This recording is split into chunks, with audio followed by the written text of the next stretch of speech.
All right, before we get out of here, one more topic of conversation. Well, two more topics, really. Heat and field conditions. Let's start with this from Jude Bellingham.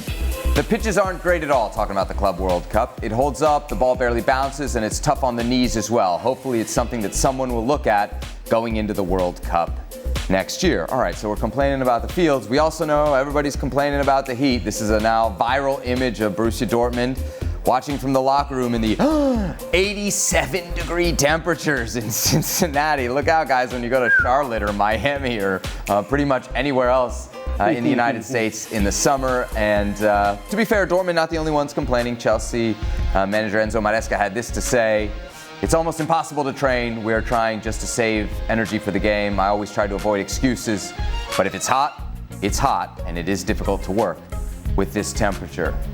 Kasey, what's a bigger worry for you ahead of 2026, the heat or the fields? Look, I think that FIFA will have the pitches right. There's no question about that. I mean, there's a lot of conversation about that I wasn't even sure if they were going to put grass down for some of this tournament. This kind of happened so late, and obviously when you have to do what you need to do for a World Cup, this tournament wasn't ready to have those demands on the stadiums, but the World Cup does. So, yeah, there's no question that the pitches won't be a problem. I don't know, it was like 71, 72 degrees in Seattle today. So, yeah, I think I don't know what you guys are talking about. The weather was just fine. But, yes, it's always an issue. I mean, Seb, correct me if I'm wrong. 98, were you at RFK when we played Scotland? Yes. That was a... I mean, Craig still talks about that as the hottest game he's ever played in. Insane. Yeah. It was true. Jim Layton comes up to me after the game and it's just like, you don't get this weather in Aberdeen. And you're like, yeah, no kidding. I mean, this was hot for everybody. And, yeah, that will be, kind of a talking point. No question about it. And, and if... Look, we never know what the weather's going to do. It might be super hot. It might not. Look, in the World Cup in Germany, they had a heat event. Korea, Japan had some warm temperatures. Obviously, the reason why they changed the World Cup for Qatar for the winter. So look, it's nothing new, and you just know that maybe it could be an issue. 99 degrees, the expected temperature tomorrow for the game between Bayern and Benfica. So should be an easy one there. Are you as confident as Kasey that they're going to get this field thing sorted out? Because the heat you can't control. If the fields are bad at a World Cup, that's going to be a bad If the fields are bad at the World Cup, shut it down. There's no way you're going to have bad fields in the World Cup. Well, they got bad fields in this tournament. Well, this got tournament, bad fields at a lot of tournaments in this country of late. But this tournament, and they're not all they organized laid by the out same grass people. over turf recently. For the World Cup, they're going to get that all sorted. There's going to be stadiums where they're literally taking out you have a lot of faith in FIFA. Chunks of it. No, I'm just have faith in what I've seen in previous World Cups.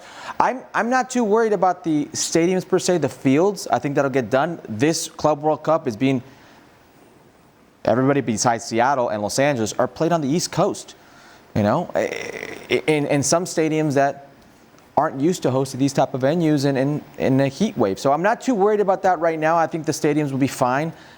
It is cause for concern right now because the players are playing on it. But as far as the heat, that's embarrassing from Dortmund. It's 85 degrees. And you're inside. I guarantee you the majority of those players have played in worse, and they're inside the I'd be embarrassed. I would be embarrassed.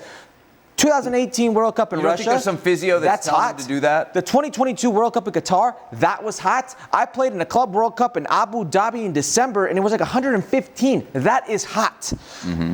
Taking the bench players into the locker room so they can sit down and watch their team not be able to. Who did they play, by the way, that they couldn't beat? Do you remember that? That was Sundowns. Sundowns. Okay, yeah. I would be embarrassed if I were them. And now, I think they'll sort it out. I'm more worried about trying to accommodate TV viewership for World Cup games. If the heat really will be an issue, don't play during the day. Yeah. Don't play during the day. Well, we saw when we were at the World Cup in Qatar, they did in the group phase play during the day to accommodate kind of the international broadcast windows. Do you think whether heat or fields, like this could be something that derail seems so dramatic, but that messes up or that kind of is a black eye on next year's World Cup? I mean, look, I think it's going to be part of the conversation, right? And there's always going to be this tension within FIFA because their mission is literally to develop and grow the game. And the World Cup, the Men's World Cup, is their only source of income. It's the only tournament that actually makes money. The Women's World Cup does not. This thing does not. Not yet anyway. Maybe one day they will. And so they have to maximize revenue with broadcasters, with ticket sales. And they do this not because Gianni Infantino has gold toilets in his house, or maybe he does, but it's because Saudi jet he does. He's an elected official, and as I said many times, like 2/3 of the of the FIFA member nations, their FAs would not exist without the money that FIFA gives them, right? So that's why he's always looking to maximize profit. And we can say it's right or wrong, and it's going to be an issue for the TV broadcasters because the TV broadcasters that spend the most money, luckily, are here in North America, as we know, right? But then once you get beyond that, it is Europe and it is Asia. And it's going to be worth less to them if the games are in the middle of the night. Some of these venues are domed as well, We just saw the U.S. men's national team play against Haiti in Arlington. I have no idea why, but it's domed. Yeah. There are other venues. Atlanta is domed. Yeah. So there are other venues where that won't be too much of an issue. Cincinnati will not have a World Cup, game, so they don't have to worry there. But if they're worried about 85 degrees, got another thing. They got another thing coming.